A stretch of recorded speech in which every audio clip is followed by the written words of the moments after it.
Minister Jaitley, thank you so much for your time. I want to first start talking about the headline of the day, which is Aberdeen Asset, and they launched this legal challenge against the MAT, the minimum alternative tax, because they feel it's unfair that foreign funds need to pay MAT when there are already treaties with the UK, with the US, etc. What do you think? Well, first of all, let me clarify. For us in the present government, this is a legacy issue. Because when they represented to me, with effects from 1st April 2015, we've amended the law. So for the future, the problem doesn't exist, it's a past issue. And the past issue arises out of a possible view which has been taken by one of the judicial tribunals in India, the Advanced Ruling Authority. Now, since it's a view which is taken by a judicial authority, as for the moment that view is there, some people have challenged it before a superior court. They are entitled to do that. And at the end of the day, with regard to the future, the problem doesn't exist. With regard to the past, it's in a court.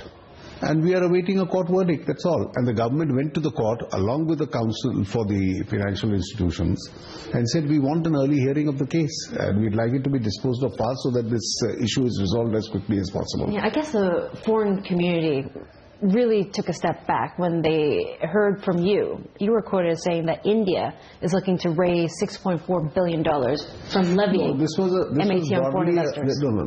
broadly a figure being mentioned in the media. With regard to the number of assessments, the orders are few.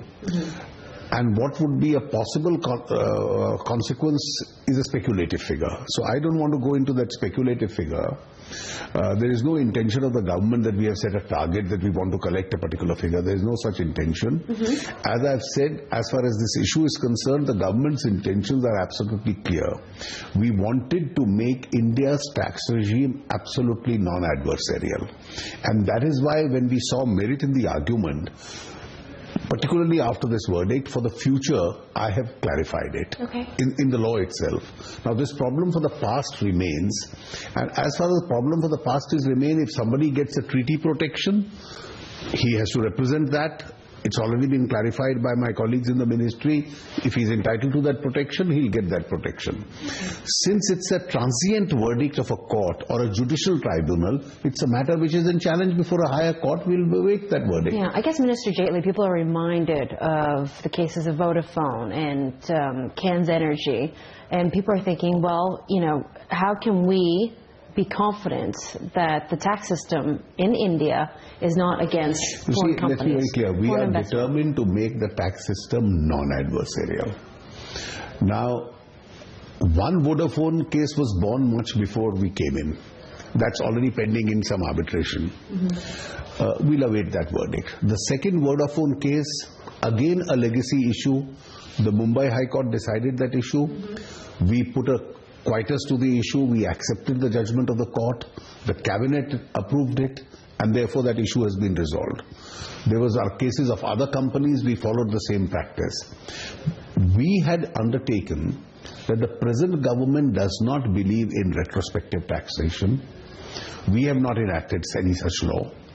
No new notices underlined under the earlier retrospective legislations will be issued unless a procedure is followed. Not a single notice has been issued. Obviously, problems will come up because at the end of the day, people are very comfortable not paying taxes. So I have said the policy of the government is taxes payable are payable.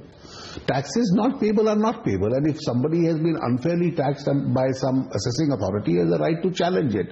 It's not an issue that come what way we will levy a charge. Since a particular tribunal on the petition of the FIIs gave a verdict, that has now been challenged by them.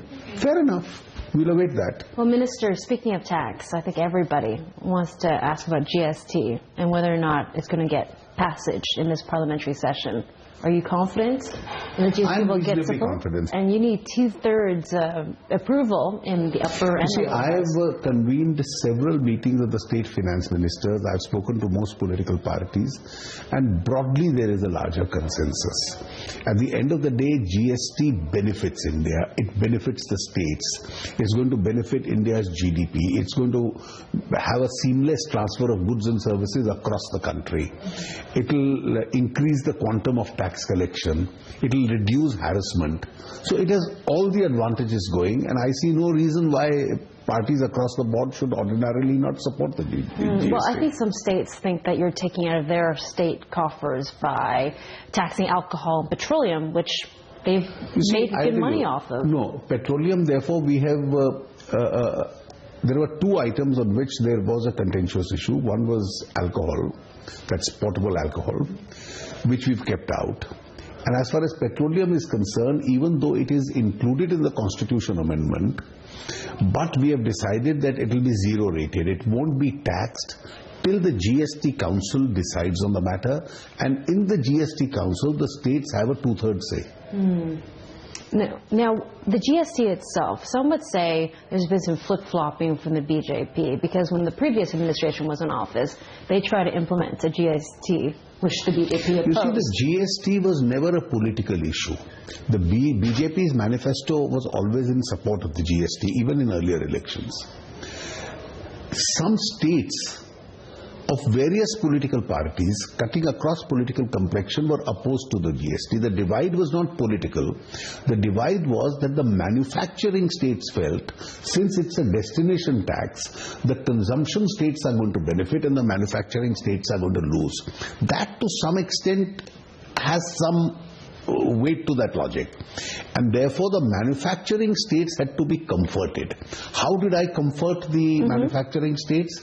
So I have assured them that in the first 5 years, if there is any loss caused to those states, the center would undertake to bear that loss.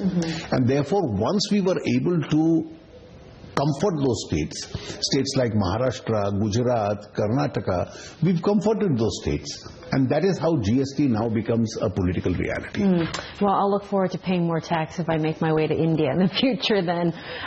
Minister Jaitley, I want to talk to you about what's happening with the stock markets. You know, the Sensex is at close to a 4-month low.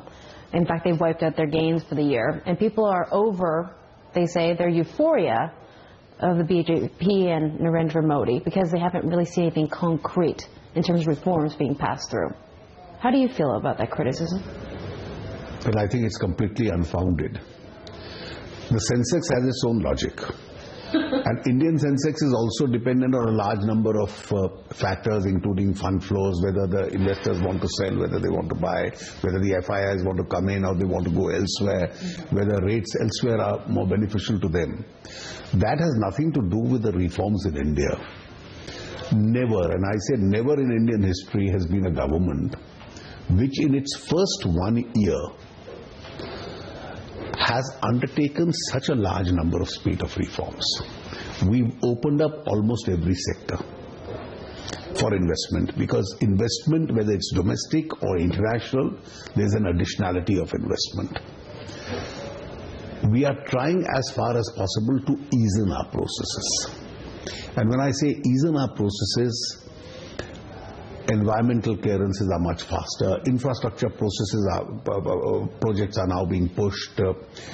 People don't get harassed. There is not a single whisper of corruption. Therefore, people getting irritated with the investment destination because there are collateral factors which influence, all that is over. Then you have, how do you get, let's say, the various resources or facilities.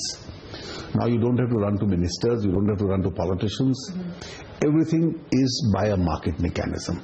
Whether it's coal or it's mineral or it's spectrum, we've cleaned up within a period of 6 to 7 months itself. In the first 6-7 months, we've cleaned up the whole process. Now we are concentrating on infrastructure. The government has put in additional amounts of money into railways, into rural roads, into highways. These are all sectors which were lying stagnant. And now we are making a large amount of investment in these segments so that there is some public spending which takes place so that subsequently private spending can come in. Right. Now look at what we've done. Petrol, diesel, all linked to the market. Right. I guess the main reforms that the market's looking for are changes in land acquisitions, land ownership rules, tax reform. As far as now tax reforms, I have indicated the two biggest tax reforms in India since independence. On indirect taxes, GST. You can't have a bigger reform than that. On direct taxes, what was unthinkable in India, I've announced a roadmap for bringing corporate tax down to international levels over the next 3 to 4 years. I have laid down the roadmap for it. As far as land is concerned, land for industry will always be available in India. But then we've made some important changes to the Land Acquisition Act, and that, as everybody knows, is being obstructed by some people.